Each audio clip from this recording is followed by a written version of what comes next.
Vamos continuar então? Bom, se nós sabemos que Satanás quer matar, roubar e destruir, se nós já percebemos que às vezes a gente compra dele conceitos e isso impede a gente de prosperar, se nós temos atitudes que muitas vezes nos impedem de prosperar, aonde que está o problema então? Aqui ó, na cabeça.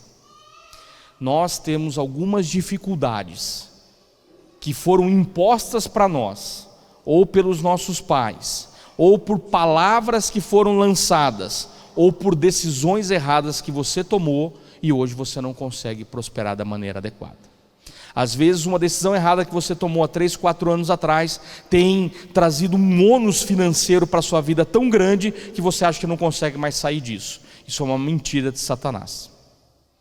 Dá para sair, amém? Dá para mudar a história, amém? E a gente vai aprender a colocar nas mãos do Senhor, que é especialista em mudar histórias, amém? Você crê nisso? Nós vamos vencer juntos então, em nome de Jesus. Bom, se o problema começa aqui, como é que eu mudo isso?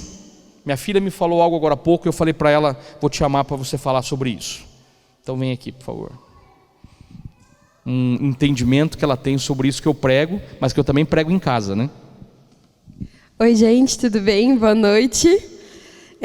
Eu sou a Bia, sou filha do André, também faço parte da comunidade Alcance. Hoje eu trabalho com marketing, sou analista de marketing em uma das maiores startups de educação do país.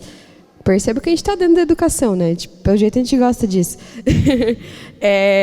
Mas, a hora que a gente estava falando ali naquela primeira sessão, que um dos tópicos que faz com que a gente não consiga viver essa vida em abundância é a questão do propósito.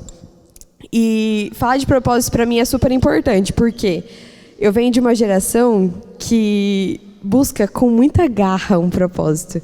E eu acredito que está muito dentro da gente fazer tudo com um propósito. E eu acredito que dentro do reino de Deus, todo mundo tem esse entendimento de que você não está fazendo nada por acaso, você não está aqui à toa e que existe um propósito. Mas enquanto meu pai estava pregando, dando workshop, pregando, sempre misturado, eu comecei a pensar sobre uma coisa, que geralmente o nosso propósito está diretamente relacionado com a nossa fonte de renda. Seja você um grande empresário, um médico, um advogado, um publicitário, ou até mesmo um pastor, um missionário que precisa de mantenedores, que conta com ofertas de outras igrejas e de ministérios que você vai abençoar. Isso é muito importante, porque o nosso propósito, nem sempre você vai estar deitado na sua cama e vai descer um anjo do nada, brilhando e vai falar, você nasceu para fazer isso. Tem gente que morre sem saber por que veio para a Terra. Isso é preocupante, isso me deixa assustada. Mas, se eu pudesse te dar uma dica, mesmo sendo muito nova, eu diria que o seu propósito geralmente está muito relacionado com o seu inconformismo. Eu descobri o meu propósito exatamente assim. Eu ficava indignada. Eu não sei explicar o quanto eu odiava chegar numa igreja e ver que as artes da igreja eram feias. Eu ficava irritada. Eu falava, meu Deus, é por isso que ninguém vem para a igreja. Porque olha essa coisa horrorosa. Não vai querer entrar aqui. É claro que não, ninguém nunca vai querer ser nosso amigo. Porque a gente só faz coisa feia e tudo que a gente faz é mal feito. E eu ficava indignada. Só que ao mesmo tempo eu só ouvia assim, ó, Bia, você canta, você tem que ser cantora. Só que o meu inconformismo era outro. O meu inconformismo estava totalmente ligado ao mundo dos negócios. E foi quando eu percebi que esse inconformismo me dizia muito sobre o reino de Deus, porque era quando eu entrava numa igreja que esse inconformismo ficava mais latente, que eu entendi que muitas vezes o nosso inconformismo está extremamente relacionado ao nosso propósito. Talvez você não esteja inserido onde está o seu maior inconformismo. O seu inconformismo pode estar ligado ao marketing, pode estar ligado à medicina, pode estar ligado à justiça, pode estar ligado à inovação, à educação. E talvez você não esteja em um ambiente propício para isso. Mas o Senhor, Ele é um Deus justo, Ele é um Deus bom, Ele pode te levar para esse propósito e muito perto disso também, eu acredito, que foi o que aconteceu comigo. E quando meu pai estava falando sobre isso, sobre o propósito, me veio algo muito, muito intenso no meu coração, de que talvez hoje existam pessoas aqui que ainda não têm certeza de por que você está aqui, o que você está fazendo, por que você está no seu trabalho, por que você está com sua família, por que você está na sua igreja, por que você serve em determinado ministério. Então eu queria pedir para que a gente ficasse de pé. E eu queria pedir para que você desse a mão para a pessoa que está do seu lado. Crente gosta disso, né? Desse senta e levanta toda hora. E geralmente quando a gente vai fazer uma oração, a gente pede muito por nós, né? Então o meu desafio hoje é que você ore pelo propósito da pessoa que está do seu lado. E que se Deus te der qualquer revelação e se você entender algo sobre a pessoa que está do seu lado, você tenha total ousadia e coragem que o Espírito Santo já colocou dentro de você para compartilhar isso com essa pessoa.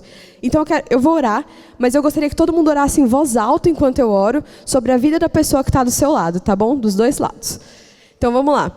Senhor Jesus, nós te agradecemos porque nós estamos aqui, Deus, te agradecemos porque o Senhor conta com a gente no seu ministério, te agradecemos porque o Senhor nos chamou para fazer parte disso, te agradecemos porque o Senhor é um Deus que tem propósito, que não nos colocou aqui à toa, nós sabemos que o Senhor tem planos de paz para nós, que o Senhor sonhou algo para nós, e eu te peço para que nessa noite o Senhor venha com clareza sobre os nossos propósitos, venha nos contar os teus segredos sobre as nossas vidas, que essa seja uma noite em que a gente possa entender por que nós estamos aqui, por que nós fazemos o que nós estamos fazendo. Se houver qualquer direção, qualquer transição que o Senhor espera de nós, nós nos declaramos abertos às suas mudanças, Pai. Nós estamos dispostos a ir para onde o Senhor nos chamou, que os nossos pés possam pisar onde o Senhor desejou que eles pisem, Pai, e que tudo que nós façamos seja para a Tua glória, para o Teu nome ser reconhecido, para que Jesus seja o centro na educação, para que Jesus seja o centro no governo, para que Jesus seja o centro na saúde, para que Jesus seja o centro nas artes, para que Jesus seja o centro na igreja, para que Jesus seja o centro em todas as esferas da sociedade e que nós possamos ser responsáveis por ser realmente representantes do Seu reino fora daqui, que a nossa luz possa brilhar ao mundo, que se o nosso chamado não é interno, Senhor, nós nos colocamos à disposição para que o Senhor faça o que o Senhor quiser conosco. Nós nos colocamos à disposição para orar pelos nossos colegas de trabalho, nós nos colocamos à disposição para orar pelos nossos colegas de faculdade, nós nos colocamos à disposição para interceder pelos nossos chefes, nós nos colocamos à disposição para empreender e interceder dentro das empresas em que nós estamos. Nós nos colocamos à disposição para impactar a sociedade com o Seu reino. Se nós somos embaixadores de Cristo, que onde os nossos pés toquem, seja uma embaixada do reino e as Tuas leis prevaleçam, Senhor. Hoje nós aceitamos o desafio e nós nos comprometemos em cumprir o Seu propósito para as nossas vidas. Então nós te pedimos, fale conosco e que essa noite seja ainda mais intensa com o Senhor. Eu te peço para que o Senhor venha com palavras de sabedoria, profecias, sonhos proféticos e que a partir de hoje seja cada vez mais evidente porque nós estamos aqui, Jesus. Nós te agradecemos porque nós sabemos que o Senhor sabe de tudo e porque o Senhor vai nos contar os Teus segredos. Em nome de Jesus, amém.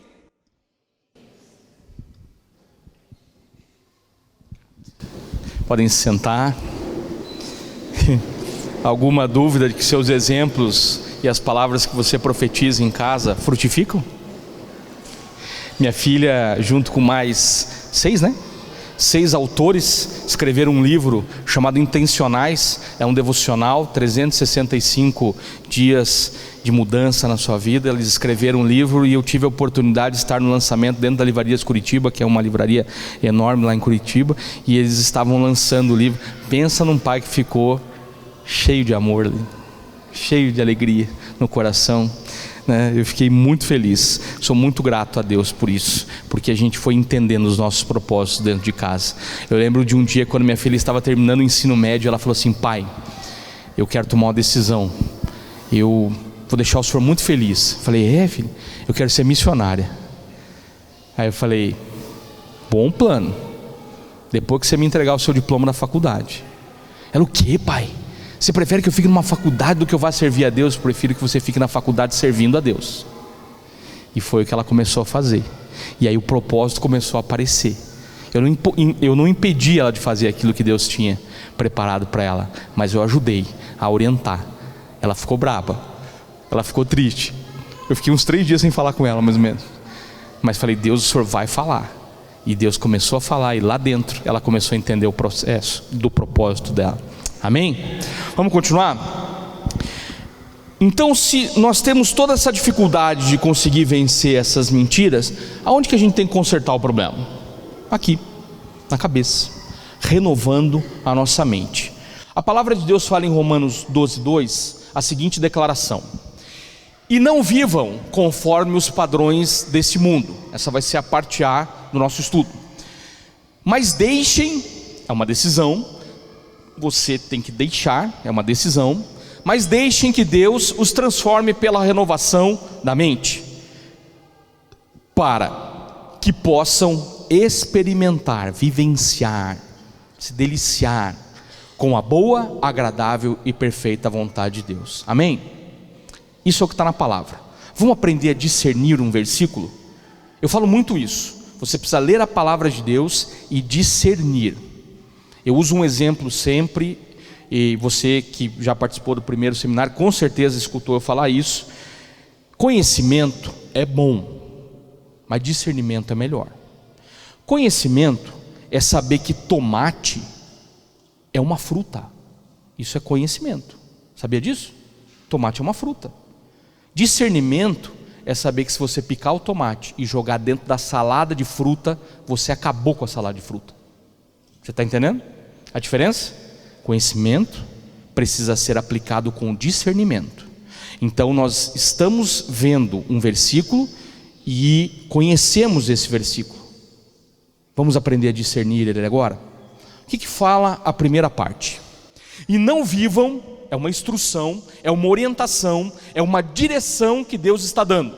Não vivam conforme os padrões desse mundo. Não vivam de acordo com o que o mundo impõe. Não vivam de acordo com o que o mundo diz que é bom. Por quê? Qual que é o padrão do mundo? Qual é o padrão do mundo? Vamos ver alguns exemplos? Status a qualquer preço. É ou não é? O que o mundo impõe hoje. Status a qualquer preço. Ser visto nos melhores restaurantes. Tem gente que não vai por causa da comida, vai por causa do preço. Não, eu vou lá no restaurante e tal, porque se alguém me ver lá, eu vou ficar bem na foto. Aliás, ele vai lá e fica 3 horas no almoço, que é para ver se pega a maior parte das pessoas que ele consegue, né, ser visto naquele lugar. Aliás, ele senta estrategicamente, ele senta de frente para a porta já, né, para todo mundo ver ele quando entrar. Quando você antecipa os seus sonhos por meio do endividamento, você está vivendo de acordo com o padrão do mundo. Porque você já viu alguma propaganda que diz assim: compre à vista e faça o melhor negócio? Já viu essa propaganda? Não. 10 vezes sem juro, 18 vezes sem juro, 72 vezes sem juro. Meu Deus, 72 vezes é uma vida. É uma vida, dá para viver de novo. 72 meses você nasce de novo até. É muito tempo, né? Comprar um carro em 60 meses, em 5 anos, é muito ruim, né? Não, 60 meses é melhor, né? Pagar uma, falta só 59, é mais fácil, né? Quando você antecipa os seus sonhos por meio de endividamento, você está vivendo o padrão do mundo. Carro do ano, todo ano. Só roupa de marca. Esse não é o padrão do mundo? Lembra de um tênis? Aliás, tem tênis que custa 5 mil reais, você já viu? Pensa olhar um tênis de 5 mil reais. Eu olhei esse dia na prateleira e falei, será que erraram? Tipo, era 500 reais, né? Daí eu falei, será que eu chamo o vendedor? Pergunto se está errado. Daí eu fiquei olhando, daí eu vi embaixo, né? Em 10 vezes sem juros de 500. Falei, misericórdia. Isso não é um tênis, isso é quase uma casa própria para o pé, né? Guardadas as proporções, é uma casa própria para o pé, não é mais um tênis.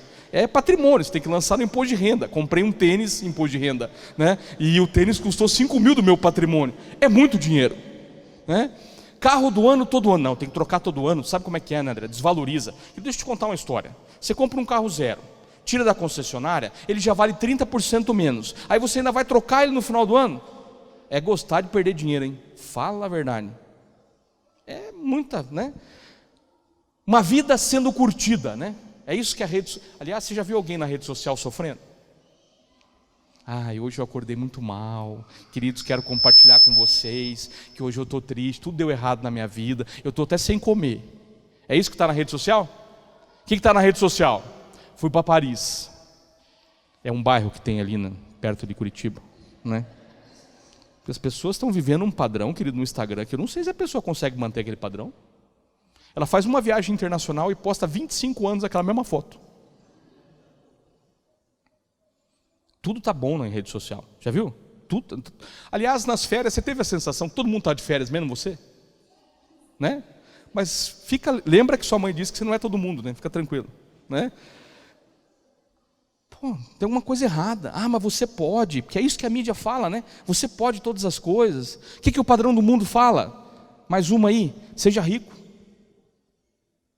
O padrão do mundo ensina você a amar o dinheiro.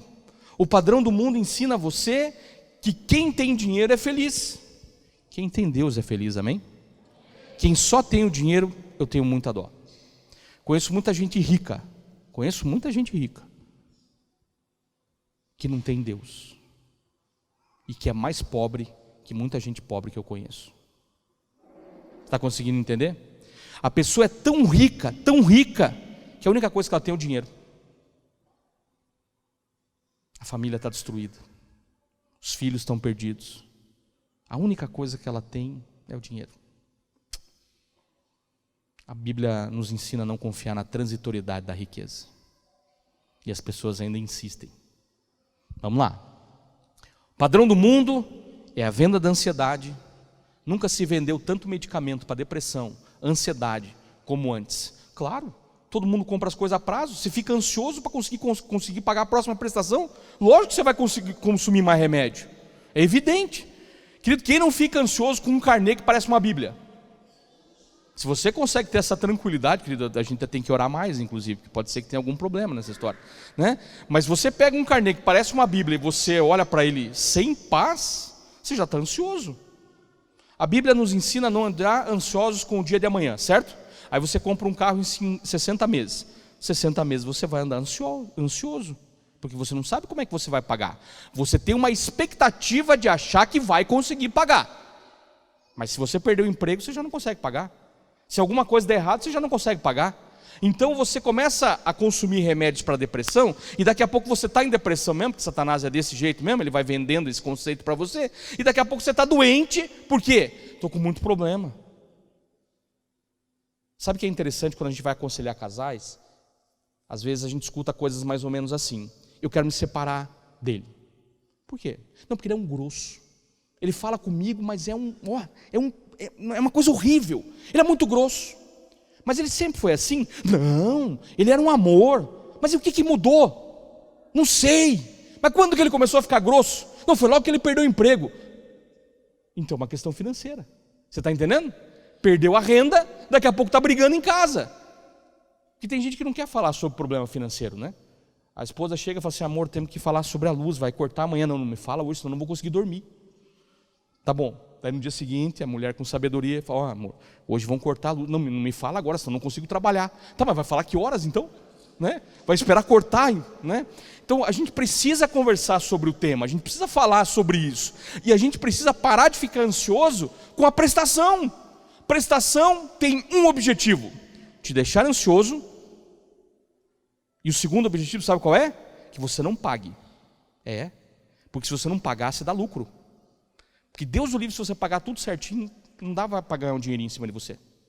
Não vai dar para sujar teu nome e cobrar uma taxa para limpar. A mecânica é essa: eu vendo uma facilidade para você não pagar e eu conseguir cobrar mais caro. É assim que as lojas funcionam. Medo, que é esse o padrão que o mundo impõe. Você não vai conseguir pagar, o oficial de justiça vai aparecer na sua casa. Isso é medo. A falta de amor, porque a hora que você está com muita dor de cabeça por causa dos problemas, alguém pede uma cesta básica, você fala assim: vagabundo, vai trabalhar. Porque eu estou aqui cheio de carnê para pagar e estou tendo que me virar e você não consegue arrumar uma cesta básica. Você perde o amor pelas pessoas. Não é verdade? Eu tenho um colega de trabalho, se o Renato um dia escutar essa ministração, ele vai dar muita risada. Porque de vez em quando a gente está dentro do carro e a gente está discutindo um assunto sério, e ele é naturalmente grosso. Ele é carioca, mas ele é grosso. Pensa uma pessoa assim que ele é educadíssimo, mas de vez em quando ele é grosso. E aí um dia chega um rapaz no vidro do carro, a gente saiu para almoçar, e aí a gente está no carro dele, eu estou no carona, ele está no carro dele, e aí o rapaz chegou com um negocinho para vender, né? Uma balinha para vender. Aliás, perdão, o rapaz chegou para pedir uma esmola. E aí o rapaz chegou, ele falou assim: não, obrigado. Eu falei: Renato, o cara está pedindo alguma coisa? Então, não tenho. Eu falei: mas então você fala não tenho. Não, mas é que às vezes eles vendem. Eu falei: então presta atenção no que o cara está querendo, né? Como é que você fala que você não quer, né? Até o cara ficou meio perdido, né? Sem saber o que respondia, né? Porque ele queria uma esmola, daí o outro fala assim: não tenho, não quero, né? Pô, não dá certo, né? Então a gente precisa cuidar com o padrão do mundo que impõe uma falta de amor. Outra coisa que acontece, qual é o padrão do mundo? Você acaba de comprar um carro novo, e eu já vi isso acontecer, querido. De um rapaz chegar para mim e falar assim: André, você pode orar pelo meu carro novo lá na igreja? Aí a primeira pergunta que eu faço é seu ou é do banco? Porque se for do banco, vamos orar para você pagar a conta, né? Mas se for dele mesmo, vamos orar agradecendo, né? Mas daí sabe que depois que eu orei, ele falou o seguinte: André, bonito esse carro, né? O carro era novo. Gente, zero, não tinha nem placa ainda o carro. Sabe o que ele me falou? André, esse carro é bonito, né? Eu falei, muito bonito. Mas você não tem ideia do próximo que eu vou comprar. Eu falei, cadê o contentamento, gente? Pelo amor de Deus. O cara nem emplacou o carro ainda, já está pensando no próximo. O que vai acontecer? Ansiedade, frustração. Não vai conseguir às vezes trocar no tempo que ele queria, vai entrar a frustração, vai começar um problema. O padrão do mundo diz o seguinte: que você precisa consumir o tempo todo. Esse é o padrão do mundo. Mas não é isso que a palavra de Deus ensina, certo? Então nós não devemos andar de acordo com esses padrões. Mas como é que a gente sai dessa história? Então vamos ver o que o versículo continua. Mas deixem, o deixem lá está sublinhado por um motivo. Deixem é uma decisão sua. Você decide deixar Deus renovar sua mente. Sabia disso? Você decide. É uma ação que você colabora. Não põe a culpa no cão, é você. Você tem que deixar a sua mente ser renovada.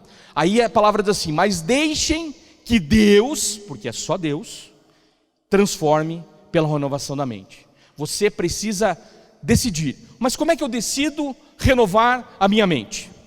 Primeiro começa pela leitura da palavra.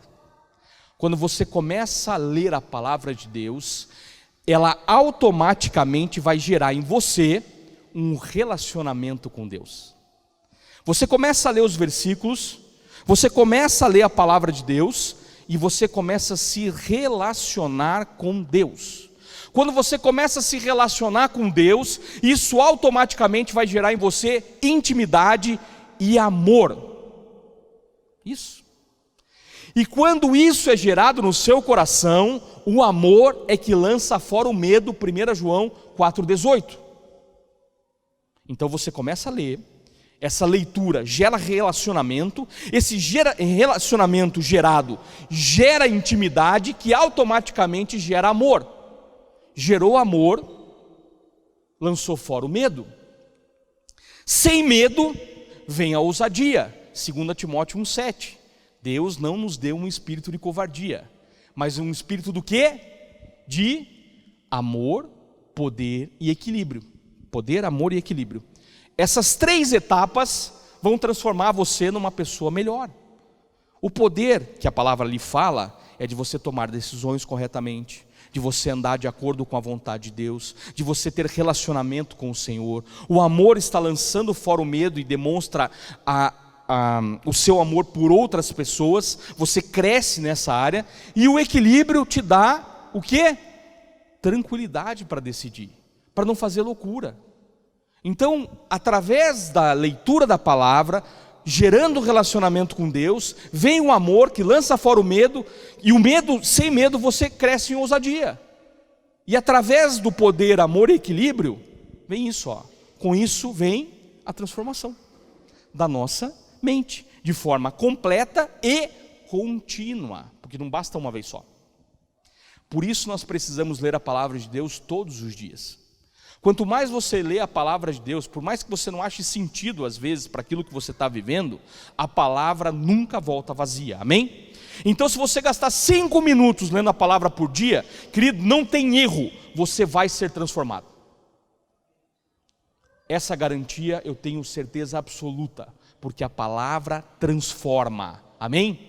Se você começar a ler a palavra, pedindo ao Senhor que tenha discernimento na sua mente, que a sua mente seja renovada, que você comece a tomar decisões melhores, você vai ser transformado, queira você ou não.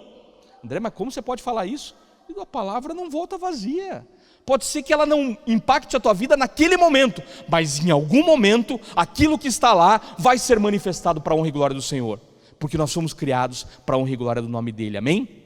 Então fica tranquilo, querido. Você leu a palavra, começou a discernir, começou a entender, sua vida vai ser transformada. Amém? Você crê nisso? Quem crê nisso, levanta a mão. Amém. Pronto. É simples assim. Agora, precisa de uma atitude que só você consegue. Você precisa deixar isso acontecer. Você tem que pegar a palavra de Deus. Você tem que abrir a palavra de Deus. Você tem que criar uma disciplina para isso. Você tem que começar a leitura. Você tem que montar um plano. Não depende de Deus, querido. Deus vai fazer o trabalho dele, porque a fidelidade dele nunca mudou e nunca vai mudar, amém? Agora depende de você deixar. A palavra é clara, mas deixem. Não está lá dizendo assim, mas automaticamente. Não, está dizendo assim, mas deixem. Tomem a decisão de deixar eu transformar a vida de vocês. Deus está falando isso para você, amém? Você já tomou essa decisão até inconscientemente, porque você decidiu estar aqui, amém? Estou te ajudando com as verdades do que a palavra fala. Você já tomou essa decisão, agora está mais fácil, amém? Satanás já está perdendo as forças, já está lá fora, ele já não está aqui dentro, amém? Você crê nisso? Amém? Então vamos lá. Terceira parte, para que possam experimentar qual é a boa, agradável e perfeita vontade de Deus. Olha só, experimentar significa submeter-se a uma nova situação. E a boa, agradável e perfeita é a definição completa de abundância. A boa, olha só, presta bem atenção, a boa, agradável e perfeita vontade de Deus para a sua vida é ou não é uma expressão de abundância? Deus tem o melhor preparado para você, querido. O resto são mentiras que Satanás conta, que você não pode e que você não vai.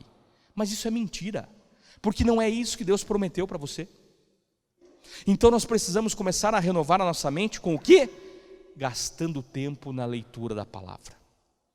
Quanto mais você gastar tempo na leitura da palavra, mais você vai ser transformado. Quanto mais você fugir disso, mais difícil vai ser a transformação da sua mente. E o problema todo está aqui. E é aqui que a gente conserta ele. Amém? Você crê nisso? Então vamos lá.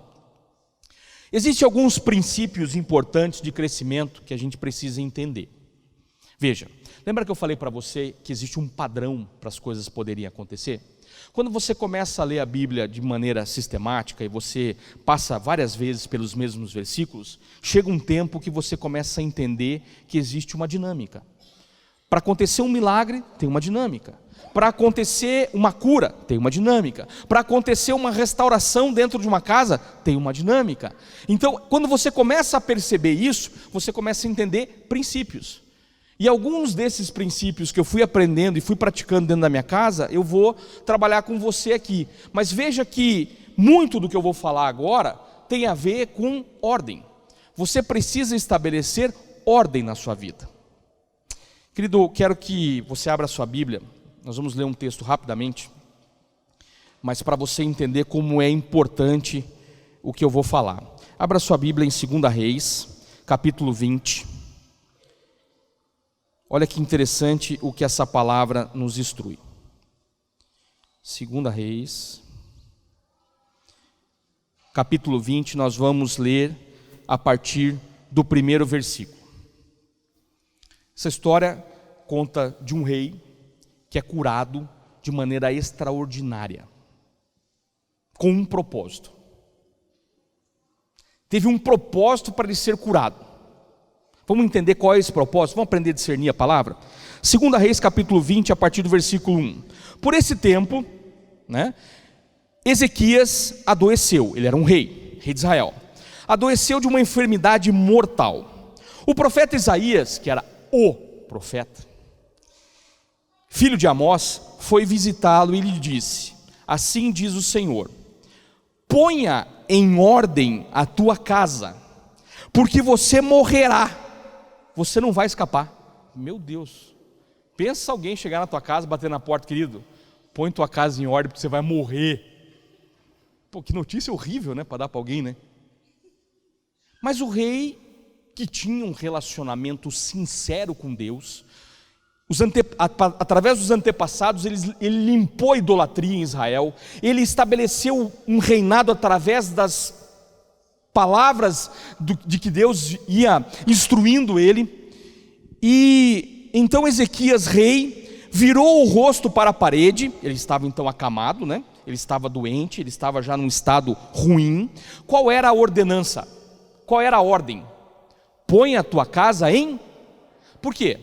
A casa dele devia estar com problema. Você concorda comigo? As coisas não estavam muito bem, a ponto do profeta ir lá e dizer: ó, cara, põe tua casa em ordem, cara, você vai morrer. Eu tenho uma pastinha lá em casa que tem tudo, né? Na pastinha.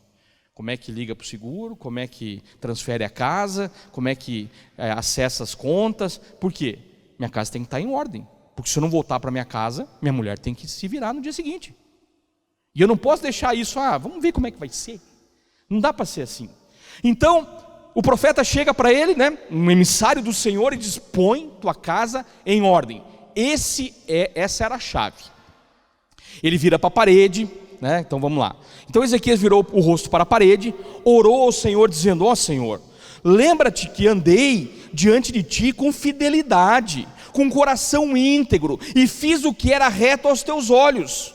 E Ezequias chorou amargamente. Olha só, olha o nível de intimidade que esse cara tinha com Deus. Ele falou: fiz tudo certo, fiz tudo correto. Ele chorou. Antes que Isaías saiu, né, o profeta sai, está indo embora. E antes que Isaías tivesse, versículo 6, antes que Isaías tivesse saído do pátio central, a palavra do Senhor veio a ele e dizendo: volte lá e diga a Ezequias, príncipe do meu povo, assim diz o Senhor, o Deus de Davi, seu pai, ouviu a sua oração e vi as tuas lágrimas. Olha que intimidade. Eis que vou curá-lo, e ao terceiro dia você subirá à casa do Senhor, ou seja, vai glorificar, testemunhando que você está curado. Vou acrescentar 15 anos para você organizar a casa. Pela conta, pela lógica, Ezequias tinha 39 anos, porque se ele morreu com 54, né? Então ele tinha 39 anos nessa época. Falar para alguém nessa faixa etária, e aí estou representando o sindicato da faixa dos 40, né? Falar para alguém mais 15 anos, já é um acréscimo bom, né? Ele tinha 15 anos para colocar a casa em ordem. Ele ainda foi ousado, né? Que ele falou assim: mas vem cá, Deus vai me dar alguma garantia que vai me curar? Olha a ousadia do camarada. Aí o profeta fala: tá, mas o que você quer que faça? Quer que adiante o relógio, né, o relógio de Acás, marcado pelo sol? Você quer que adiante o relógio ou atrase o relógio? Aí ele ainda é ousado. Não, adiantar é fácil, quero ver atrasar. Deus move o universo inteiro para atrasar o relógio, para mostrar para Ezequias: estou com você, te curei. Você tem 15 anos para arrumar a tua casa. O que Ezequias faz com esse tempo? Vamos continuar a leitura? Ezequias arruma a casa? Ezequias, no versículo 12, continua dizendo o seguinte: veio alguns mensageiros da Babilônia. Ezequias tira os olhos de Deus. O rei Ezequias tira os olhos de Deus e começa a gostar do seu patrimônio, do que ele tinha feito durante a vida. E ele pega esses mensageiros que foram da Babilônia para conhecer o reino e mostra todo o seu tesouro, mostra tudo para eles, mostra toda a sua, faz uma declaração de imposto de renda ao vivo, mostra tudo que tem, aonde que estava guardado, como que estava guardado. E aí o profeta fica sabendo disso e vai lá e pergunta: ô Ezequias, o que você fez, cara? Não, veio esse povo aí e eu mostrei tudo, estou nem aí, estou nem preocupado. E olha só, Isaías pergunta, versículo 15, Isaías perguntou: o que eles vieram no seu palácio? O que eles viram no seu palácio? Ezequias respondeu: viram tudo, o que há em meu palácio, não houve nada nos meus tesouros que eu não lhes mostrasse. Então Isaías disse a Ezequias: ouça a palavra do Senhor. Eis que virão dias em que tudo o que houver no seu palácio, isto é tudo que os teus pais ajuntaram até o dia de hoje, será levado para a Babilônia. Não ficará coisa alguma, diz o Senhor. Alguns dos seus próprios filhos, que ele ainda não tinha, gerados por você, serão levados para que sejam eunucos, castrados no palácio do rei da Babilônia. Aí sabe o que o Ezequias respondeu? Ezequias para e faz uma conta. Bom, não tenho filho ainda, se os meus filhos vão ser levados, significa que vai demorar alguns anos, né? Aí Ezequias, que ficou com um tempo acrescido para consertar a casa, responde assim, lá no versículo 19. Então Ezequias disse a Isaías, o rei Ezequias disse ao profeta Isaías: boa é a palavra que você falou. Pô, o cara que não está nem aí para nada, né? Acabou de dizer que ele não vai ter geração mais na vida, porque os filhos vão ser castrados, não vai haver descendência. Tudo que ele tem vai ser perdido, não vai deixar herança para os filhos. O que ele está respondendo? Estou nem aí, mano. Eu resolvendo a minha vida, está resolvido o problema. Se eles não vão ter, o problema é deles. Olha o nível de egoísmo desse camarada. Um cara que tinha um relacionamento com Deus, capaz de ser curado, capaz de provar Deus e Deus respondê-lo, ele simplesmente não põe a casa em ordem. Qual é a nossa missão dentro de casa? Organizar a nossa casa. Nossa casa tem que estar organizada. O nosso relacionamento com Deus tem que estar organizado. O nosso relacionamento com os filhos tem que estar organizado. O nosso relacionamento com os princípios corretos da palavra tem que estar organizado. Então eu vou bater firme nessa história. Se hoje você fosse convidado a ser recolhido, modo bonito de dizer, né? Se você fosse morrer hoje, tua casa cai, ou ela subsiste, ou ela continua, ou a tua casa cai. Queridos, eu passei uma experiência, eu já contei isso aqui, e foi uma das experiências mais marcantes da minha vida.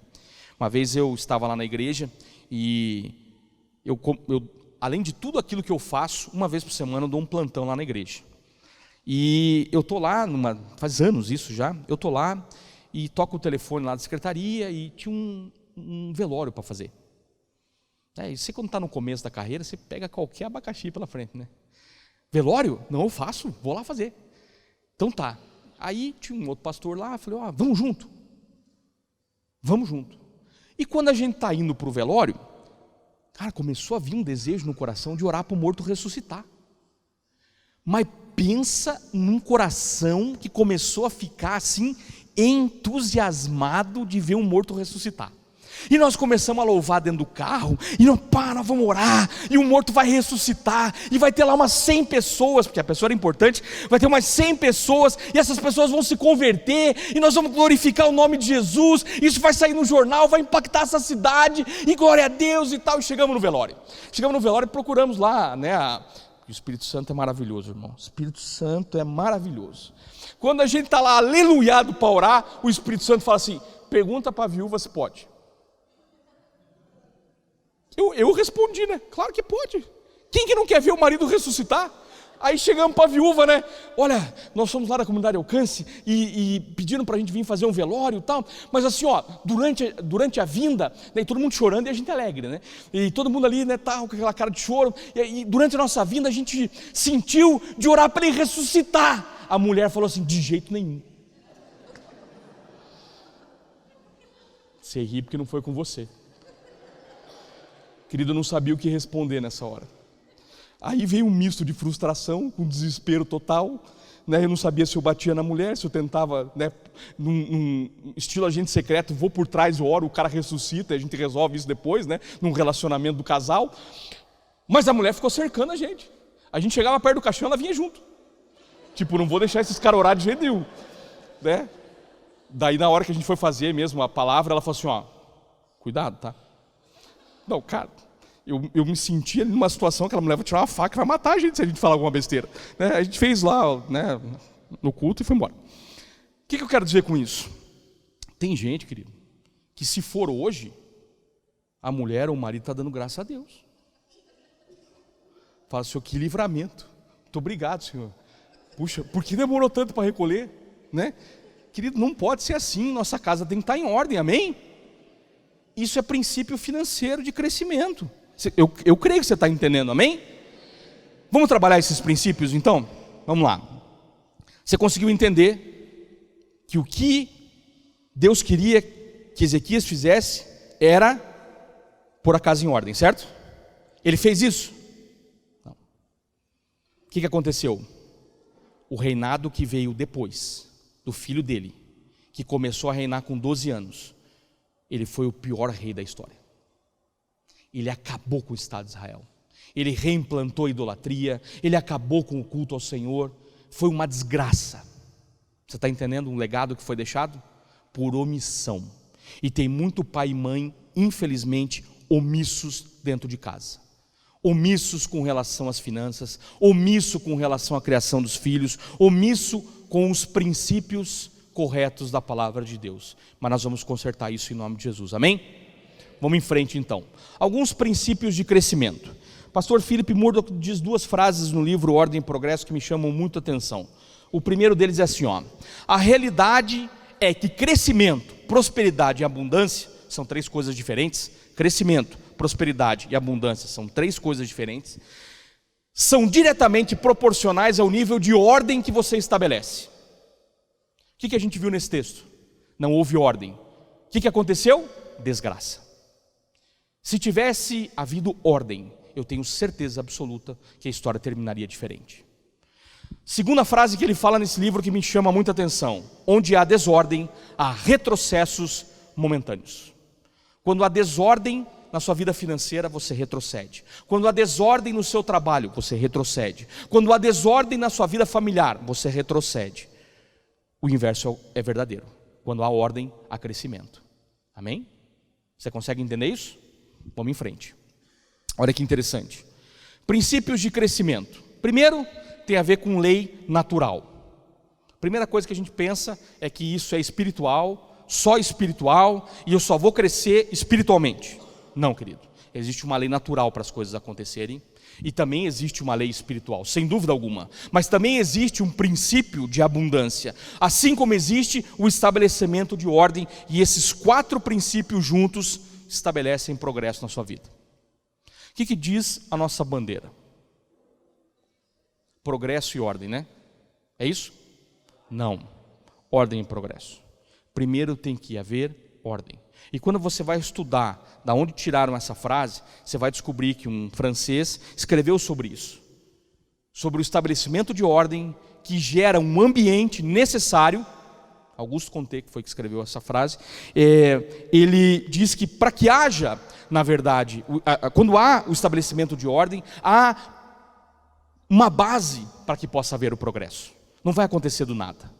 Vai acontecer através de ordem, através de organização. E é isso que a gente vai começar a estabelecer agora. Primeira lei natural. Veja o que diz Romanos 1:20. Olha só que interessante, olha, presta bem atenção. Pois desde a criação do mundo, os atributos invisíveis de Deus, seu eterno poder e sua natureza divina têm sido vistos claramente, sendo compreendidos por meio das coisas criadas. Vou facilitar. Quando você está de frente para o oceano, quem já foi na praia e já ficou de frente para o oceano e não vê o outro lado, né? Você consegue compreender a grandeza de Deus, é ou não é?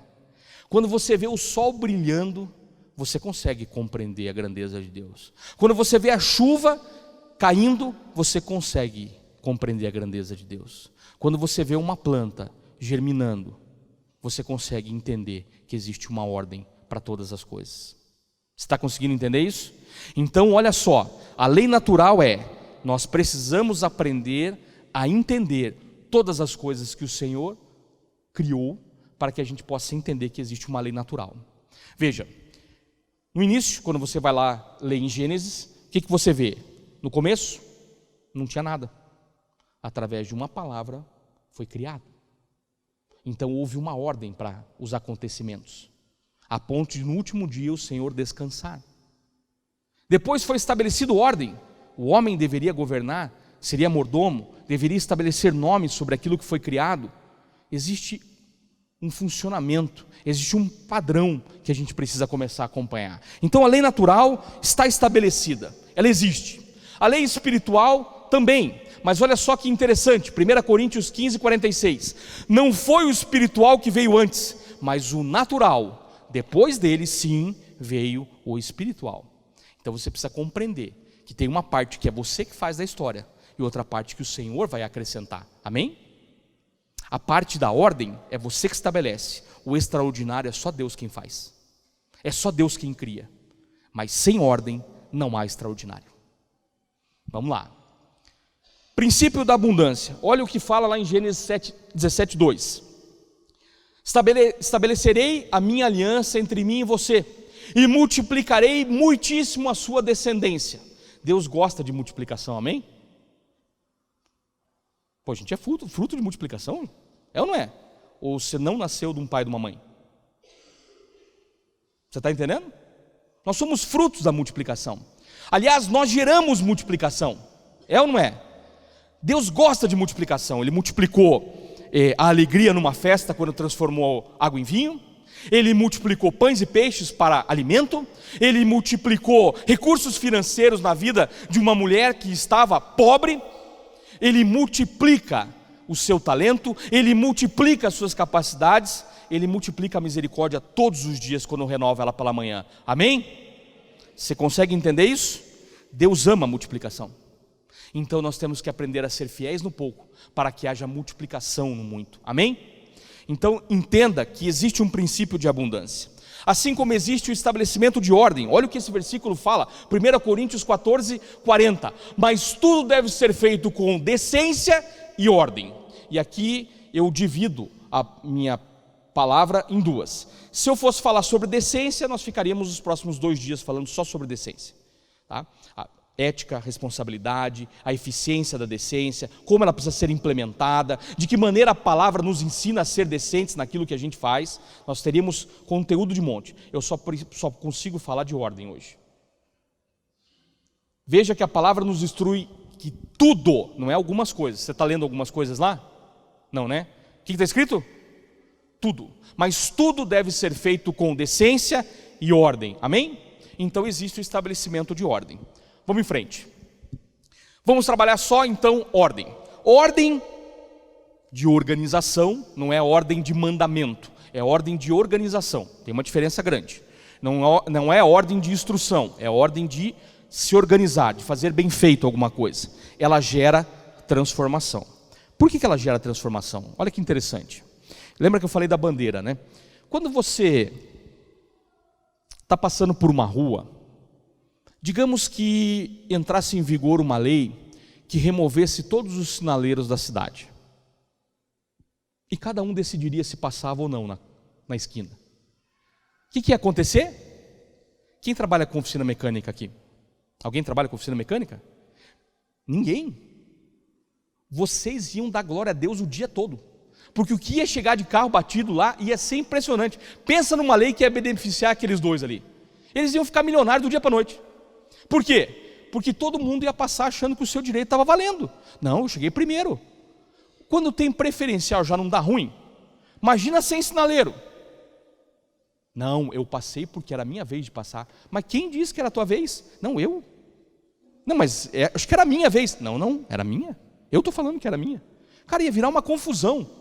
Quem é advogado aqui? Levanta a mão. Ia ganhar dinheiro que nem água. Pensa na confusão todo dia. A treta que ia dar, né? Porque advogado, você sabe que a gente ganha dinheiro com a treta dos outros, né? É assim que funciona. Você estuda 5 anos para viver da treta dos outros, né? É desse jeito que acontece. Então, o dia todo ia ter treta. É ou não é? Não funcionaria assim? Por exemplo, se não tivesse... Aliás, por que instalaram senha no banco? Porque todo mundo que chega quer ser atendido. Você concorda comigo? E vem cá, hoje em dia está meio complicado, né? Porque se você for muito normal, você é o último da fila. Já percebeu? Né? Porque tem tanta gente preferencial hoje em dia que, cara, daqui a pouco não vai ter mais espaço. Eu participo de um conselho municipal lá da juventude, em Curitiba, na prefeitura, e esses dias eu estava percebendo lá que não existe uma política pública para homem branco de 35 anos a 50. Cara, se o cara for normal, está perdido hoje em dia. Né? Não, você chega para estacionar, tem vaga. Idoso, gestante, deficiente, né? Pessoas que não têm uma definição correta ainda, mas que precisam de uma vaga especial, autoridades, e você que é normal. Né? que vai estacionar onde? Na terceira fileira em diante, né? Esses dias eu cheguei num shopping, tem um shopping lá em Curitiba que é um shopping assim só para você passear, né? Porque custa tipo algum dinheiro só para respirar ali dentro. Né? A vitrine está assim, a bolsa custa R$50 mil. Então você só vai lá para olhar mesmo, né? As pessoas normais, de vez em quando você vê gente com sacola lá, ali é ostentação pura. Né? A pessoa sai com uma sacola daquele shopping, é ostentação. Né? E tem gente que sai com 5 ainda. Então você vê que tem umas categorias diferentes. Mas um dia eu cheguei lá e eu tinha a nítida sensação que eu tinha ido de um lugar assim especial para essas pessoas importantes. Porque 3 fileiras depois eu consegui estacionar. Aliás, quando eu estacionei, eu não olhei para ver se não tinha nenhuma marca em volta, porque até a cor era diferente, né, do estacionamento. O que eu quero dizer com isso? Você precisa entender que para tudo há um estabelecimento. Para tudo há uma ordem, para tudo há uma lei, para tudo há uma mecânica para as coisas poderem acontecer. Se não tivesse essas vagas, ou não tivesse essas preferências, as pessoas respeitariam? Querido, não respeita nem com a vaga. Vira e mexe, você vê aquelas reportagens, mas foi só 5 minutos. Você não vê isso? Não, só parei rapidinho aqui, mas... Né? Não, e às vezes tem uns caras de pau ainda que desce, ele meio que dá uma mancada na hora que desce do carro, né? E depois ele começa a andar normal. Cara, me dá uma raiva, né? Esses dias desceu um cara do carro assim, eu falei, mas esse cara é muito normal. Aí eu dei uma seguidinha nele assim, ele estava normal mesmo. Falei, gente, é cara de pau mesmo, né? É falta de decência, que era um outro seminário, não dá para falar desse. Mas você está entendendo? Se não tivesse o estabelecimento da ordem, não existiria respeito. Porque nós temos uma natureza complicada. Então nós precisamos do estabelecimento da ordem para a gente poder prosperar. Você está conseguindo entender? Vamos em frente? Existe uma organização, então, natural e espiritual para absolutamente tudo. Até porque, se o Senhor faz tudo com um propósito, as coisas não são aleatórias, né? As coisas não estão lá por acaso. As coisas não estão lá postas do nada. Tudo tem um propósito. Provérbios 16, 4. Na maioria dos aconselhamentos que eu faço, eu costumo fazer uma pergunta. A pessoa vem falar, olha, eu estou precisando de ajuda na área financeira, queria conversar com você. E aí eu começo a conversar com a pessoa e eu faço uma pergunta para ela. Vem cá, você tem uma planilha ou um caderno onde você anota todas as suas despesas, onde você anota aquilo que você consumiu, ou o que você tem para pagar no mês, ou as contas que ainda precisam ser pagas? Normalmente a resposta é a padrão. Não tem. Então ela não tem uma ordem estabelecida. Então, naturalmente, ela não consegue saber o que está acontecendo. E geralmente esse não vem acompanhado de uma frase padrão, que é essa aqui, ó. Não tenho feito isso porque eu estou de cabeça muito quente. Claro. Se não tem ordem, você não consegue lembrar das coisas. Tem gente que fica tentando adivinhar, né? Aí que dia que vence tal coisa? E ele fica tentando. Tem gente que chega às vezes e fala assim, não sei onde o dinheiro foi parar esse mês. Não sabe mesmo, né? Eu não estou em lugar nenhum, então não tem ideia nenhuma. Querido, você tem que ter um mínimo de organização possível. Senão o que vai acontecer? Você não vai saber por onde começar a resolver os problemas. E você já vai entender, eu vou dar exemplos práticos de como a gente pode fazer isso, tá? Mas vem cá, olha só o que acontece também às vezes com alguns empresários que eu converso. Pode passar, por favor, o slide lá para mim? E deu uma travadinha. Ah, passou, obrigado. Aliás, é assim, ele sai de perto do computador e o slide para de funcionar. Você vê que coisa, né? Obrigado, irmão. Quando eu converso com alguns empresários, às vezes eu pergunto para eles assim, dados básicos, né? Olha, quanto é que é o teu faturamento? Você tem lá um demonstrativo do seu resultado do mês anterior? Você sabe quanto você gastou, quanto entrou, quanto tem que pagar de mercadoria? Geralmente a resposta, sabe qual que é? Não. E vem acompanhado da segunda frase que eu mais escuto. Não sei como fazer isso. Estou de cabeça muito quente para fazer. Mas então como é que a gente vai organizar a coisa? Se de maneira mínima você não começar a colocar no papel a sua vida, vai ser impossível a gente conseguir chegar num ponto de transformação.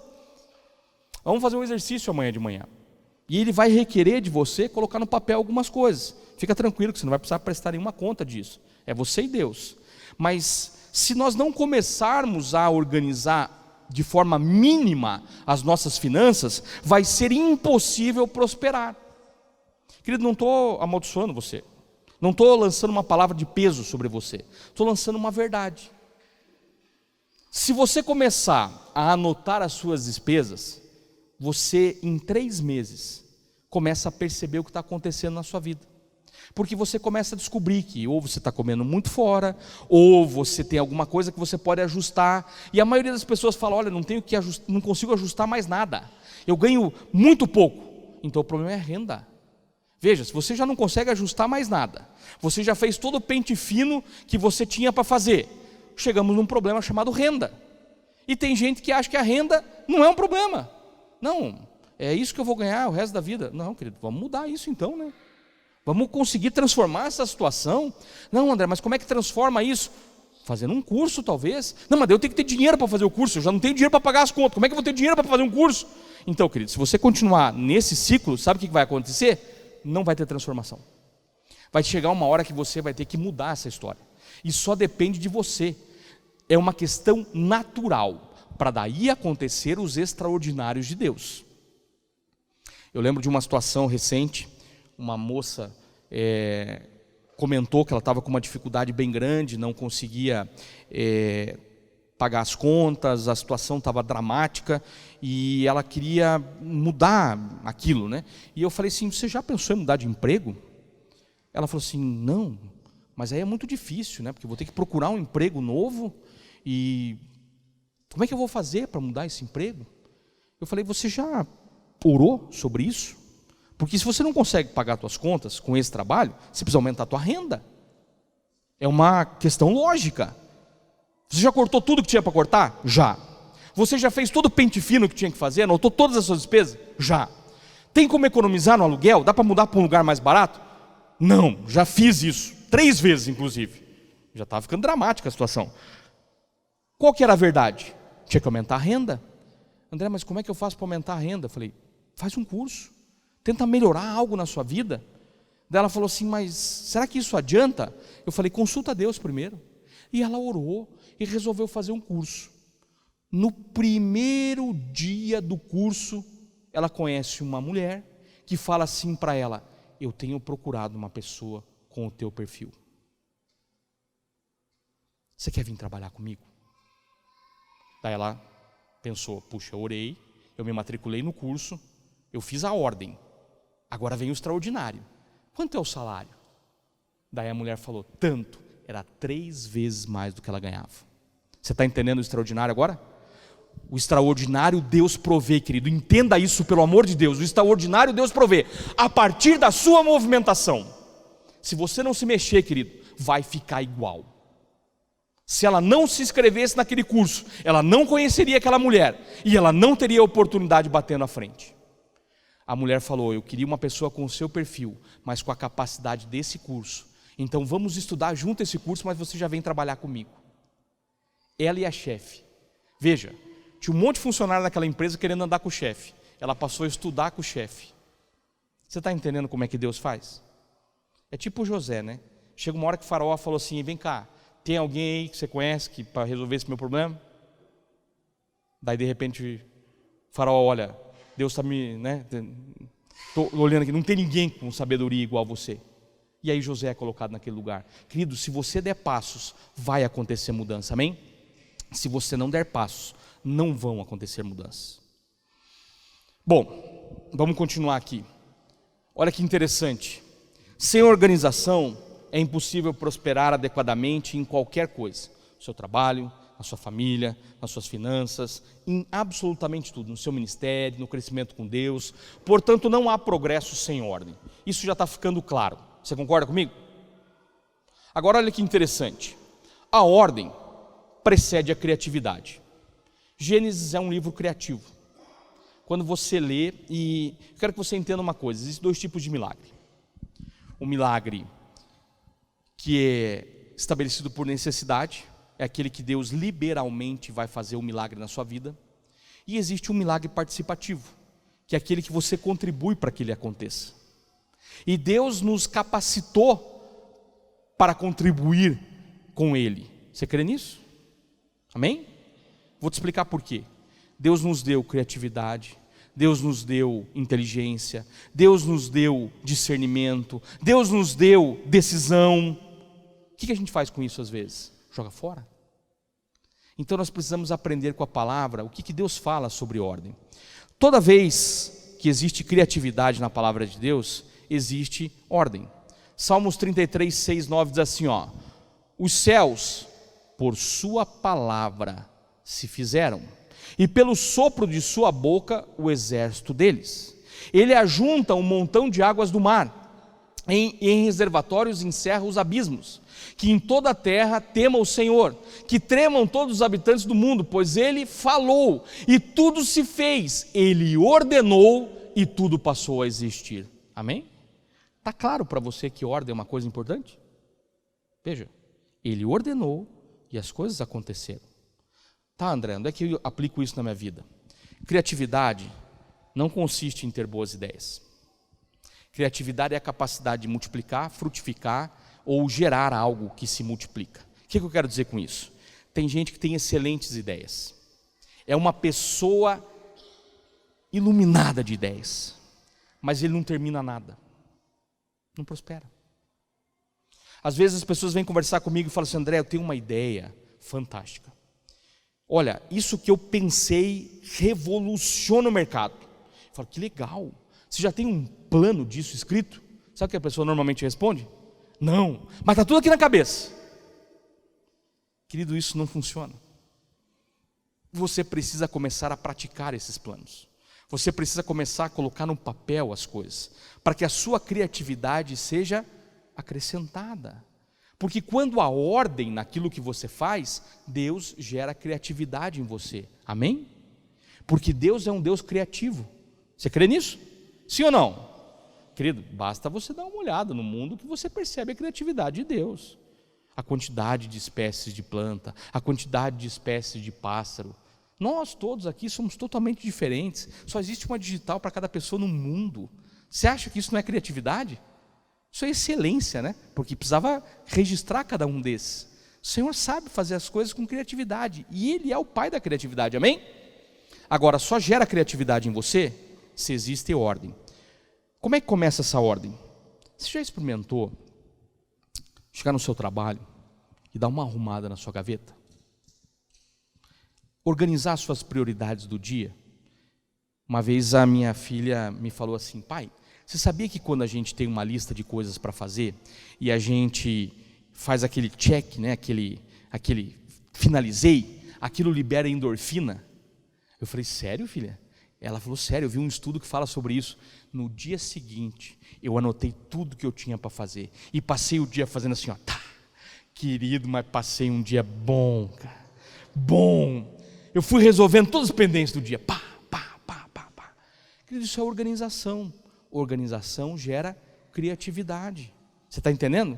Organização precede criatividade. Quando você começa a fazer uma lista básica do que você precisa fazer no seu dia, vai ser gerado criatividade sobre você, amém?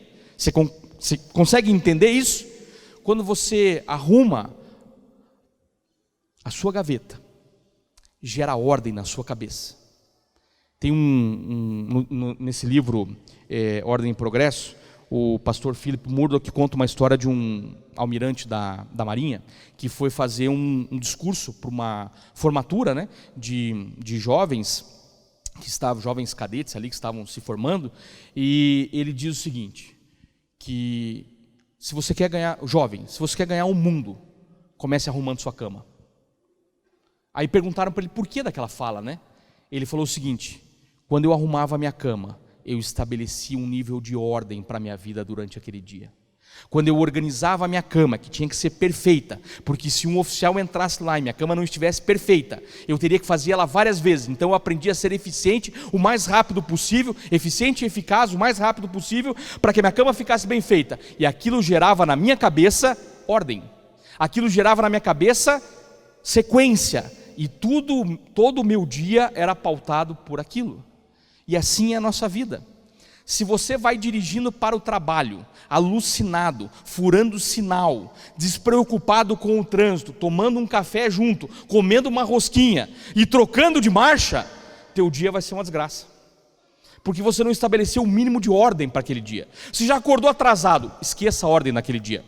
Você vai se arrumar mal, você vai esquecer de pentear o cabelo direito. Bom, No meu caso, por exemplo, já não resolve muito, né? Porque não tem muito cabelo, então, né? Mas você já não vai fazer as coisas adequadamente. Você acha que você vai trabalhar bem? Se você acordar atrasado, você já está preocupado se vai ser mandado embora ou não. É ou não é verdade? Aí você chega no trabalho de cabeça quente, você acha que você vai produzir? Não. Quando você estabelece ordem, hora para acordar, hora para um devocional, hora para você tirar tempo com Deus, hora para você olhar para o seu cônjuge, para declarar bênção sobre a vida dele, hora para você olhar para os seus filhos, hora para você trabalhar adequadamente, hora para você fazer as suas refeições adequadamente. Sabe o que vai acontecer no seu dia? Ele vai ser produtivo e vai haver criatividade, amém? As grandes ideias surgem de quem se organiza, porque Deus é organizado. E Deus gera criatividade, amém? Você está conseguindo entender? E tudo isso tem a ver com finanças, né? Por que tem a ver com finanças? Porque se você começa a ser diferenciado do seu trabalho, sabe o que acontece? Suas riquezas aumentam, porque você ganha salário, você vai ser aumentado naquilo que você faz. André, mas eu sou empresário, se você fizer meio feito, você vai ganhar mais dinheiro. É assim que funciona, tem tudo a ver com finanças. Vamos um pouquinho mais adiante. A ordem precede a multiplicação. Olha só que interessante, Salmos 3:20, na vida de Adão, né? A ordem precede a criatividade, tem a ver com o livro de Gênesis. A ordem precede a multiplicação, tem a ver com a vida de Adão. E o homem deu a sua mulher, veja, tem gente que fala assim, né? Deus criou Eva. Não, Deus criou uma mulher. Quem deu o nome de Eva foi Adão. Olha lá, e o homem deu a sua mulher o nome de Eva, por ser a mãe de todos os seres humanos. A ordem precede a multiplicação. Querido, até para namorar tem que ter ordem. Sim ou não? Ou acontece de qualquer jeito? Não, tem que ter ordem, tem que ter um preparo. Tem muita criança aí não, né? As crianças não estão aí não, né? Tem pouquinho, então eu vou ficar quietinho. Mas tem que ter ordem, né? Por exemplo, você não vai direto, né? Você tem que ter uma ordem para aquilo acontecer. Tem que ter um tempo certo, tem que ter um preparo para fazer a coisa certa. Sim ou não? Sim, né? Então, para multiplicação também tem que ter uma ordem. Agora, onde que isso encaixa na nossa vida? O homem não só precisa de outros para multiplicar, mas também precisa que os outros sejam diferentes dele. Querido, o mundo anda tentando fazer umas gambiarras aí, mas gambiarra não gera multiplicação. Você entendeu, né? Gambiarra não gera multiplicação. Você concorda comigo? Sim ou não? Né? O que gera multiplicação? O plano perfeito de Deus. O homem casa com uma mulher. Que revelação. Nossa, que coisa maravilhosa. É ou não é verdade? Gambiarra não gera multiplicação, então tem alguma coisa errada nessa história. Agora, quando o homem entende que ele não cresce sozinho, ele começa a estabelecer boas parcerias para trabalhar, boas parcerias para conviver, começa a tocar a vida de outras pessoas, porque ele precisa de pessoas diferentes dele para multiplicar. Como é gostoso quando você sai fazer um evangelismo e aquelas pessoas de diversidades diferentes, de formas diferentes de conversar, ganham pessoas para Jesus. Sim ou não? É gostoso, não é? Quando você resolve, lá na igreja tem um projeto muito legal do sopão, 15 anos já quase, né, que eles fazem o sopão. Eles dão lá, todas as sextas-feiras, uma refeição digna para catadores de papel lá numa comunidade em Curitiba, e eles levam aquilo. Queridos, são pessoas diferentes, muitos não sabem nem cozinhar, e participam do projeto do sopão, mas não sabem nem cozinhar. Não, mas outros que sabem cozinhar, cozinham, outros que sabem evangelizar, evangelizam, outros que sabem consolidar, consolidam, outros que sabem dar uma palavra de esperança, dão palavra de esperança. E essa diversidade que nos faz tão únicos. Então nós precisamos acreditar no poder da multiplicação que o Senhor determinou desde a criação do mundo. Amém? Nós somos seres que se multiplicam. E é engraçado, né? Quando uma amizade se desenvolve, o que acaba acontecendo?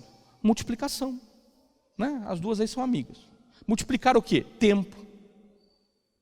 A minha filha, que tem uma agenda tipo a minha lá em casa, ou até mais já, achou tempo para elas multiplicarem o quê? Que elas vão passar a noite conversando. Eu tenho certeza disso. Amanhã estão as duas sem dormir, feliz da vida, porque multiplicaram tempo. Daí, o que vai acontecer? Eu já dancei com a minha companhia de volta, né? Porque ela vai voltar dormindo. Você entendeu? mas multiplicou o quê? Alegria, sorriso, comunhão, relacionamento. E essa multiplicação é importante para a nossa vida, amém? Você concorda com isso? Isso é um princípio de crescimento. Criatividade é um princípio de crescimento, multiplicação é um princípio de crescimento. Vamos em frente.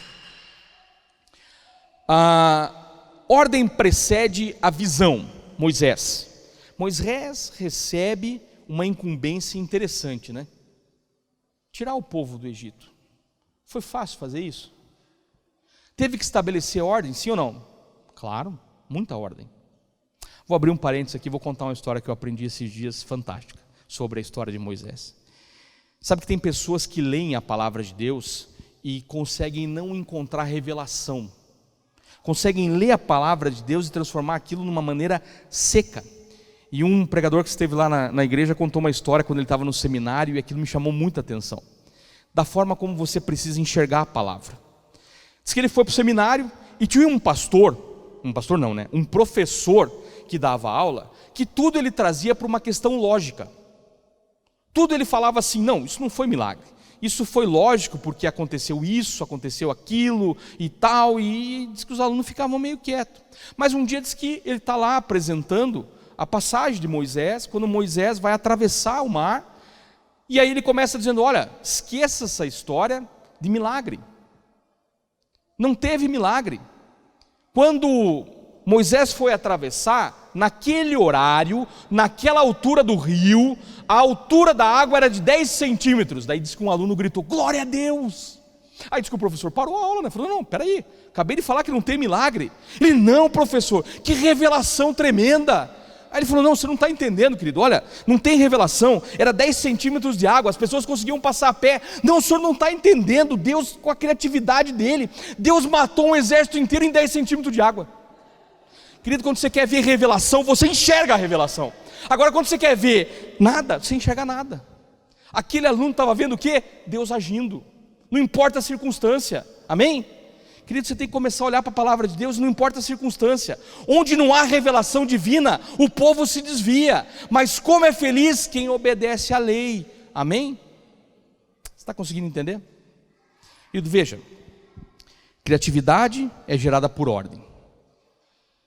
Multiplicação é gerada por ordem. O entendimento de uma visão clara para a sua vida é gerada por ordem. Aonde que a gente aplica isso? Toda autoridade é derramada por meio de confiança.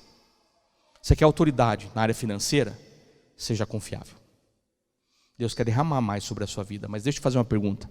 Você é fiel no pouco? Porque como que você quer mais, querido? Se você não tem sido fiel no pouco. Para que você quer mais? Para desperdiçar mais? Para que você quer mais? Para jogar fora mais? Não. Deus quer te dar mais. Mas você precisa aprender fidelidade. Amém? Nós precisamos entender que toda autoridade sobre algo é derramado por meio da confiança. Amém? Vamos em frente. Ordem precede a abundância. Olha lá. Só voltando aqui um pouquinho. Falei ali Moisés, né? Aqui ó. Ordem precede a abundância. Colossenses 2:3 na NVI, Jesus. Nele, Cristo, olha que bênção. Estão escondidos todos os tesouros da sabedoria e do conhecimento. Onde que a gente aplica isso na nossa vida? Olha que interessante. Presta bem atenção nessa frase que o pastor Philip Murdock coloca no livro. A escassez nunca é transformada em abundância até que aceitamos a nossa responsabilidade de assumir a nossa posição nos milagres participativos de Deus. Deixa eu contar para você uma coisa. Tem milagres que são por necessidade e tem milagres que você participa, querido. Você já parou para pensar na multiplicação do peixe e do pão? Que um menino foi o provedor do recurso? A escassez nunca é transformada em abundância até que aceitemos a nossa responsabilidade de assumir nossa posição nos milagres participativos de Deus. Os discípulos dizem, não tem onde comprar, então o problema não era recurso. Jesus fala, junta em grupo, ordem. Arruma o recurso. Tem um menino aqui com poucos pães e poucos peixes. Ele está disposto a abrir mão daquilo para que haja uma multiplicação? Pensa você chegar para um menino, pela lógica bíblica, esse menino devia ter ali uns 8, 9, 10 anos. Pensa você chegar para uma criança: ei, me dá esse pão aí e esse peixe para a gente multiplicar. É ruim, hein? Não, é meu pão, meu peixe. Sai fora, tira a mão daí. Esse menino participou ativamente do milagre, porque foi ele que deu o instrumento para o crescimento. Você está entendendo? Às vezes o que você tem na sua mão é necessário para que Deus possa multiplicar. E você faz o quê? Impede o agir de Deus. Ah, não, esse pouco que eu tenho é meu, não dou, não empresto, não faço nada com ele. Aí o que acontece? Não rola. Não acontece, não vira. A multiplicação só vai acontecer, a abundância só vai acontecer quando você tiver disposição de participar do milagre. Querido, aquela mulher com fluxo de sangue participou ou não do milagre dela? Sim ou não? Ela estava em casa assistindo novela da época, assistindo uma novela qualquer, e aí ouve falar que Deus vai passar, e aí ela é curada. Isso que aconteceu? Não. Ela sai de casa, ela participa do milagre, ela vai lá e ela crê que se ela tocar nas vestes do Senhor ela vai ser curada, e ela foi curada. Amém? O cego também, né? Ficou lá, ouviu falar e ficou em casa, jogando Uno, né? Da época. Ele fez isso? Não. Ele inclusive largou a capa de pobreza antes de ser curado. Ele foi ao encontro de Jesus e ele foi curado pela fé dele. Amém? Querido, é isso que acontece. Você precisa participar do seu milagre. Você precisa crer que o Senhor vai transformar a sua situação, amém? E eu creio que você crê. Olha só, eu estou tendo mais fé que você às vezes. Eu creio que você crê porque você veio. Quantas pessoas você conhece que não vieram? Você veio. Você vai receber o que você veio buscar em nome de Jesus. Eu creio, porque o nosso Deus é precioso. O nosso Deus é bom e o nosso Deus cura, amém? Você crê nisso? Vamos lá. Só mais um pouquinho hoje, daí a gente já para. Ordem precede então a abundância. Ordem precede o progresso. Está errado ali, ó. Hebreus 12, 1, 2. Você. O primeiro tinha a ver com Gênesis. O segundo tinha a ver com Adão. O terceiro tinha a ver com Moisés. Depois Jesus. Agora é você na história. Olha lá. Portanto, também nós, uma vez que estamos rodeados por tão grande nuvem de testemunhas, livremos-nos de tudo o que nos atrapalha. O que nos atrapalha, querido? A procrastinação, as palavras de maldição, as mentiras de Satanás, tudo que a gente falou até agora, isso nos atrapalha. E também nos livremos do pecado que nos envolve, fica o tempo todo atrás de nós. E corramos com perseverança a corrida que nos é proposta. Querido, que corrida que é a proposta para você? Que corrida que é a proposta para você? Ser sal e luz. Sim ou não? Essa é a corrida. Então, para você fazer isso, você precisa se livrar do que te atrapalha e do pecado. Agora, tendo os olhos fixados, fitos em Jesus, autor e consumador do quê? Do principal recurso que você precisa, fé. Porque com fé, aliás, sem fé é impossível agradar é impossível você agradar a Deus sem fé. Agora com fé você consegue o quê? Todas as coisas. Qual foi a grande estratégia de Paulo no final? Combata o bom combate, percorra a carreira e guarde o principal instrumento, a fé. Querido, se você não tiver fé que a sua vida financeira pode mudar, não adianta, não vai mudar.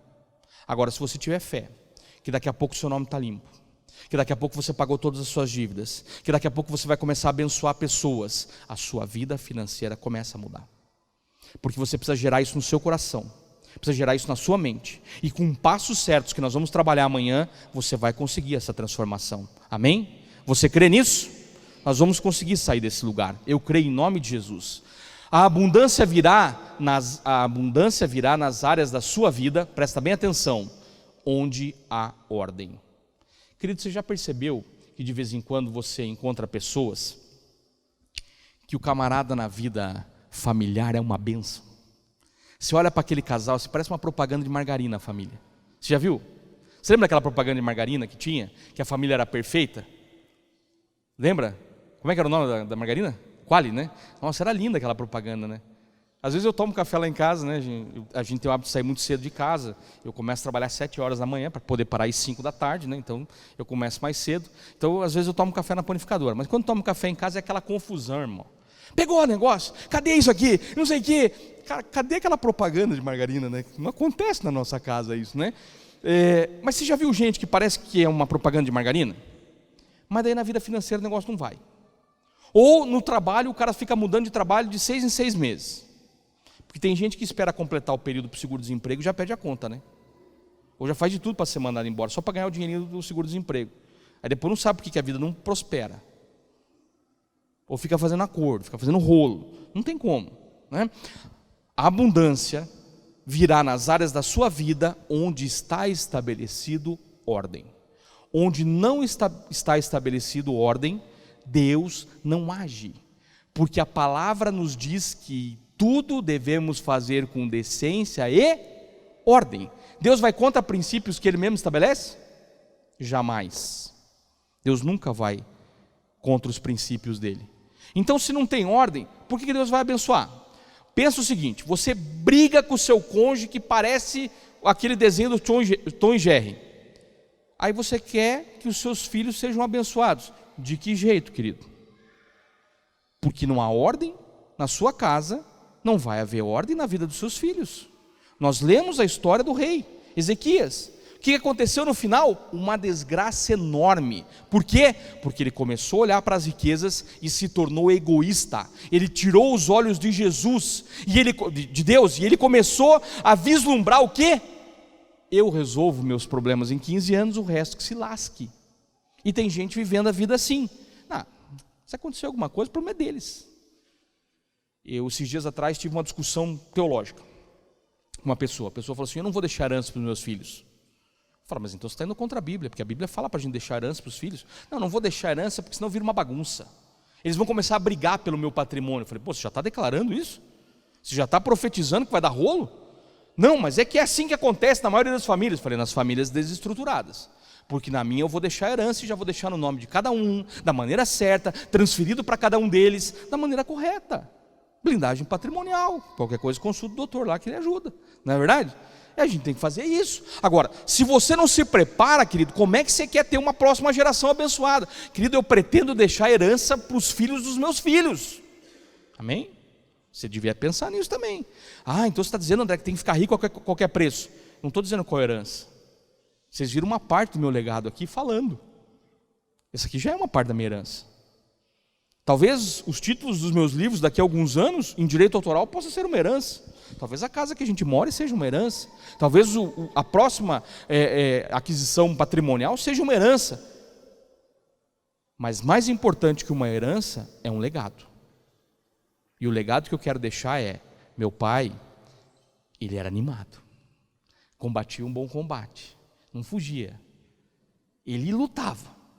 Pensa num camarada animado, percorreu a carreira dele e guardou a fé, porque essa é a minha meta. Eu pretendo, quando chegar no céu, pelo menos no meu primeiro 1 milhão de anos, passar com Paulo, né? Porque vou ter tempo de sobra, né? Então meu primeiro 1 milhão de anos eu quero bater um papo com Paulo. Eu quero saber de tudo. Eu tenho uma curiosidade, irmão, quando eu leio aquelas cartas que Paulo escreveu, de saber os detalhes. Porque a palavra de Deus às vezes deixa umas coisinhas assim para você ficar curioso. Isso é intencional, Deus fez de propósito, que é para você ficar afim de chegar no céu. Eu tenho essa vontade. E você deve ter, em nome de Jesus também, né? Amém? Eu tenho uma lista de gente que eu quero bater um papo quando chegar no céu. Mas o meu primeiro 1 milhão de anos vai ser para Paulo. Depois eu passo mais 1 milhão de anos com Jesus, depois mais 1 milhão de anos conhecendo meus heróis da fé, e assim vai, querido. Vou ter a eternidade toda para louvar o Senhor e adorar os grandes feitos dele. Amém? Agora, se você não tiver esse plano, querido, de chegar no céu, já tem alguma coisa errada com a sua ordem, né? Vamos em frente, bem rapidinho para a gente encerrar a parte de hoje.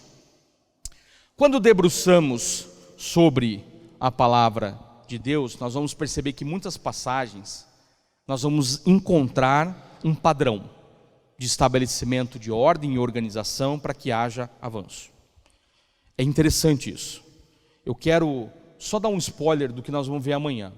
Olha que interessante essa questão de Neemias. Neemias chora porque fica sabendo, por terceiros, que o muro lá em Israel está destruído. O muro em Jerusalém está destruído. Ele fica triste com essa informação. E ele resolve orar a Deus e se colocar numa posição de querer contribuir com essa reconstrução. Mas tinha um grande problema nessa história, ele era escravo. Como que ele ia convencer o chefe dele a largar ele para construir o muro? Então ele decide orar. Ele ora, busca estratégias no Senhor. Ele, como um bom funcionário que era, por que eu sei que Neemias era um bom funcionário? Porque quando ele chega diante do rei, o rei fala: ei, por que você está triste hoje? Então significa que todos os outros dias ele trabalhou alegremente, mesmo sendo escravo. E alegremente ele impactou o chefe dele, a ponto do chefe falar: o que está acontecendo? Aí ele conta a história. Problemaço, eu estou com uma dificuldade enorme. E aí o rei fala: o que você quer fazer? Não, eu queria ir lá reconstruir o muro. E aí o chefe fala para ele: tá bom, eu te libero para você ir lá reconstruir, vamos combinar um tempo, você vai lá reconstruir o muro. Aí ele, de quebra, com muita ousadia, porque quem está se movendo em Deus ganha ousadia, ele fala: tem jeito de me arrumar toda a madeira que eu preciso para reconstruir o muro? O chefe fala: bom esse teu projeto, vou te dar toda a madeira para você reconstruir. Dá lá uma carta para mim falar com Asaf, que é o guardião da floresta, eu pego toda a madeira que eu preciso. E ele chega lá, mas ele chegou lá e fez o quê? Estabeleceu ordem. Ele primeiro identificou tudo que precisava ser feito, ele percorreu o muro, você vê esse relato ali no começo do livro de Neemias. Aí ele percorreu o muro, viu o que precisava ser feito, organizou os recursos, estabeleceu como as tarefas precisavam ser feitas, e a obra foi concluída, detalhe, em apenas 52 dias. Com muitas estratégias que são usadas até hoje nas grandes construções, por lote, na frente da casa de cada pessoa. Então houve, portanto, o estabelecimento de ordem e organização, para que houvesse o extraordinário, o progresso. Qual foi o progresso? O muro reconstruído, a nação reorganizada e ajuntada novamente, o povo restaurado, o ânimo e a coragem restabelecida ali, porque todas as vezes que há avanço, acontece isso. Quando você estabelece ordem sobre a sua casa e o avanço acontece, vai entrar um tempo de alegria junto. Amém? Você crê nisso? Esse é um spoilerzinho do que nós vamos falar amanhã, porque amanhã nós vamos começar a falar de milagres que tem um padrão para a gente poder seguir. Nós nos alegramos nas passagens lá relativas à multiplicação, por exemplo, dos pães e peixes, mas veja que há um padrão. Durante as duas multiplicações, no final, foi recolhido o que sobrou. Você concorda comigo? É um padrão, então. Não foi por acaso. Não aconteceu só uma vez. É um padrão. Por que foi recolhido? Para que fosse provida outras refeições. Olha que interessante, essa passagem bíblica é para aqueles que dizem que não comem comida requentada. Por que eu estou falando isso? Olha a gravidade das informações quando a gente começa a pesquisar. Segundo a Fundação Getúlio Vargas, em maio de 2019, todos os anos cada brasileiro joga no lixo, cada brasileiro joga no lixo mais de 41 quilos de comida. Nós somos campeões de desperdícios mundiais. Você desperdiça na sua casa. E a pergunta é: por que Deus vai nos dar mais se a gente joga tanta coisa fora? Está conseguindo entender? Aquela compra do mercado, que quando você termina um mês, algumas coisas vão para o lixo, tem alguma coisa errada na sua organização. Agora eu vou começar a falar de detalhes para que haja transformação. Amém? Mas esse é o spoiler de amanhã. Amanhã a gente vai começar a entrar nisso, porque já são 8h30, o grilo lá fora, olha, você vê como Deus é poderoso. Ele está alucinado lá fora, daqui a pouco vocês não vão mais prestar atenção, mas eu quero fazer algo com vocês. Você já entendeu pelo caminho que a gente vai trilhar amanhã, certo? Nós vamos olhar para a palavra e vamos aprender a resolver o problema definitivamente de como administrar bem os recursos e estabelecer ordem. Nós não seremos como Ezequias, que ganhou um tempo e não aproveitou o tempo para organizar a casa. Nós vamos sair daqui amanhã à noite. Nós vamos ter de manhã e vamos ter à noite. Nós vamos sair daqui amanhã à noite com a casa preparada para ser organizada. Amém? Você crê nisso? Queria que você ficasse de pé. Queria convidar o pessoal do louvor ali. Consegue me ajudar lá? Por que nós vamos orar agora, querido? Eu quero te encorajar a começar essa ordem e organização na sua casa, hoje ainda. Sabe por quê? Lembra que eu comecei falando que a palavra não volta vazia? Eu tenho certeza absoluta, uma convicção incrível no meu coração, que alguns de vocês já estão percebendo onde é que nós vamos chegar. E você já sabe o que você precisa mudar. Porque, vou dizer a verdade para você, querido, eu não falei nenhuma novidade até agora. Tudo que eu falei até agora você já ouviu, mas vai ser manifesto no seu coração, eu creio. Um irmão agora há pouco me deu um testemunho que uma frase que eu falei no retiro, no congresso passado, impactou a vida dele a ponto dele conseguir transformar uma situação. Querido, não fui eu que falei, foi o Espírito Santo. Porque eu, querido, sem Deus, sou nada.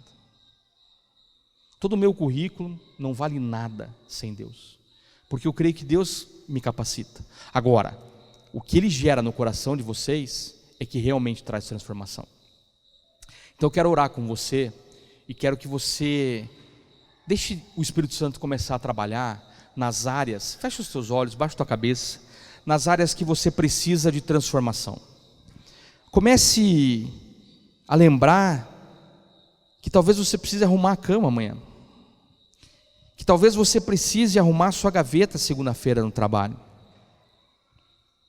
que talvez você precise mudar algumas decisões na sua vida.